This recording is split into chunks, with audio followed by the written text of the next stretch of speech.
Make sure your finger is clear of the trigger before placing the battery or placing the dies.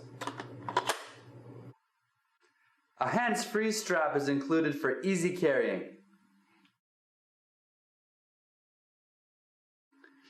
To place the lower die, press the button and slide the die into place.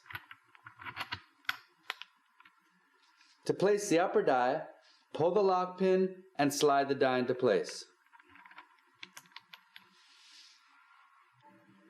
First, secure the fastener.